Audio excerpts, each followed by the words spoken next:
We have an interview. I'd love to talk to. We have Albert Einstein Academy in the studio today, and we're going to be talking with art teacher Jared Crout. So thank you and welcome to the studio. Thank you. Thank you for having me. I'd have if I had know all about the buttons, I would have had applause for you. So I'm just going to go, woo, I'm glad you're here. Okay. So I have a question. How long have you been with Albert Einstein Academy? I was one of the founding teachers. We opened up 4 years ago. And you guys have done some amazing things in 4 years. I've heard all the good things coming out of there. You have to be incredibly proud that you're part of this organization as one of the founders. Incredibly proud. As a matter of fact, Mr. Geico, who's the principal, myself, and a few other teachers worked together at another school in the Valley, which unfortunately closed down, but we worked together for 10 years. Well, he was there longer than that. I was there for 10 years. So we already had the bond. We already knew what we were getting into when we sort of started this school, so we tried to get the best of the best. So you're an art teacher at Albert Einstein. Yes. Were you an art teacher before? Is that your background, where you came from? Yes, I was the head of the art department at Montclair Prep, the old school, and now I'm the head of the art department. And what do you find to be the big difference between teaching at those two schools? I don't really find a big difference. I find that with art, the biggest issue is that people think they can't do it. And my approach is to break it down and tell them that it's like anything else. You can't play the guitar until someone shows you how to hold it and how to strum it, and you have to practice. And you're teaching junior high kids who don't really like learning new things. They want to do the safe, the normal, and they may already have misgivings about, what they can or can't do from what they've heard before. So do you find it to be pretty challenging to pull them out into that new space? At first, they're all terrified, and they all think they can't do it. And by the time they're done with my class, they all know that they can do it. That's the greatest reward for me, is proving to them that with the proper instruction, it's like anything else and that they can do it. And they gain that confidence. And I've had students go on from no experience that are now in the art world, that went to art school and, have just flourished just because of that. I teach a very fundamental, core sort of way to break down drawing. But you're also a cheerleader. So how many kids are in your class that you're cheerleading on? All of them. How many would that be? I've got about 25 per class. That's a pretty big class. Big class. And do you find it ranges from really the kids who really struggle, or do they all sort of come out at the end trusting their artistic instinct and feeling like, wow, I really can do, I have capabilities?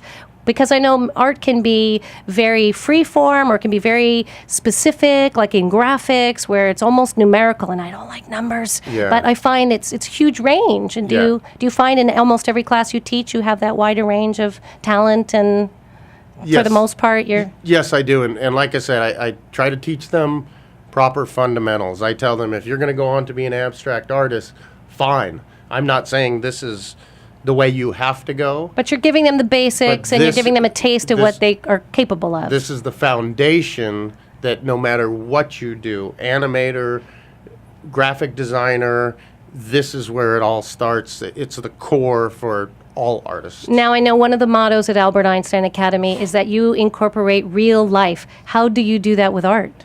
Perspective, real life drawing of real things. I always tell them, how do you draw a rose? You get a picture of a rose and you draw it. And I tell them that, we'll train our eye, but we are very visual people, and we need to look at things and understand how to break them down into simple things, and you will be able to do it. It is not rocket science. It is something that everyone can do. I have to think that art is a little bit like cooking. I tell my daughter, don't be afraid. Get in, make the mistakes, burn something and drop something on the floor. But you have to be fearless. You have to be able to say, you know what, it's okay if I'm not perfect right out of the gate. It's like anything. I work with piano and voice kids, and I tell them that what's the definition of crazy? Doing something over and over again, expecting a different result. What's the definition of practice? Doing something over and over again, expecting a different result. But the beauty is, you keep practicing, you get better at something. That's what I tell them. Practice makes better. It always gets a little bit better each time. It makes better. And I tell them, if you're a baseball player and if you hit the ball 1 out of 3 times, you're a superstar. Not everything you draw is going to go into the museum, and that's okay. But the third or fourth thing might go up on the fridge, and the fifth or sixth thing might make it in a contest. Something might make it in the paper. That's a really good way to look at what that. I try to stress to them is it's okay to make mistakes. We all make mistakes. I make mistakes. I've been doing this an awful long time. And sometimes the best art is a mistake. I happen to think jazz was a mistake. Yeah. I look at jazz after everything had been classical and a certain formula, and all of a sudden someone broke the rules. Yes. And I think that's a good way to think of that. So that's the way we move. That's the way my class moves from just representational to actually creating. Once they have the tools, well, then we get into some things like surrealism or ideas and coming up with ideas. Excellent. But they can't do it without a strong foundation. Now, if we have someone who wants to fill out an application to send their kids to Albert Einstein Academy, what's the website? It is EALAS.org. And there's forms on there, and there's everything that you need is on there to get into the school. Wonderful. Well, thank you, Jared Crout, for being a part of our show today and telling us a little bit more about Albert Einstein Academy and your art program, which sounds really fun. I'm sort of sad that it's junior high and high school. I kind of want to sign up. I do private lessons, so if you're interested, let me know. Let me know. Do you have a website? I do. Well, through the school. Through the school. That's how we find you. Find me through the right. school. So Jared Crout, if we all want to learn to make mistakes and practice to get better, because practice makes better, we're going to do that. That's right. Thank you very much for being here.